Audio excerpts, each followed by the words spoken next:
Welcome back, everybody, to another episode of the Principles of Human Performance. Today, we are looking at possibly the most overlooked concept in this series called the principle of recovery, which is much more complex than merely just resting. Recovery is a process of managing training stresses through proper nutrition, sleep, and training techniques that optimize long-term performance and prevent injury.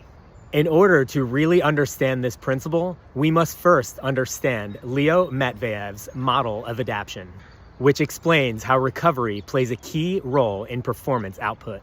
In this model, first, the training stimulus is applied.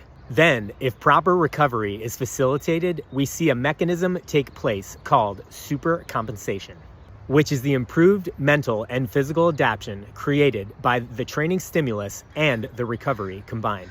So, what does proper recovery look like, you ask? Let me introduce you to the 4 R's.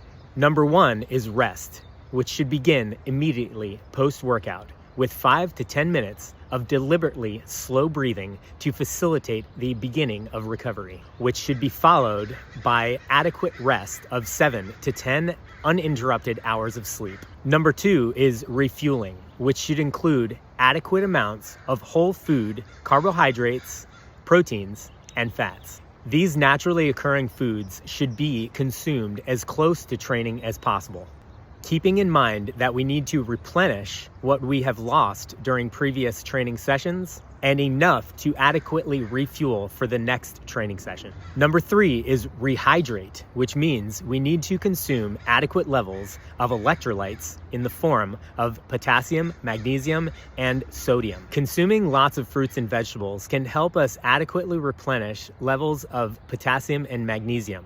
However, sodium must be added to our diet. The average person needs 2,400 milligrams of sodium. That's about 2.5 teaspoons. If you're working out frequently and consistently and sweating, you can need up to 3 times that amount. Athletes should strive to consume 2 to 3.5 liters of water per day. And number 4 of the 4 R's is repair, which is facilitated by light cross-crawling activities like cycling, walking, swimming, or dancing. This kind of activity increases blood flow to the tissues, bringing nutrients and removing metabolic waste, which can help relieve any soreness created by our training. Please reach out with any questions regarding the principle of recovery. Thanks for watching, like and subscribe, and I'll see you next time.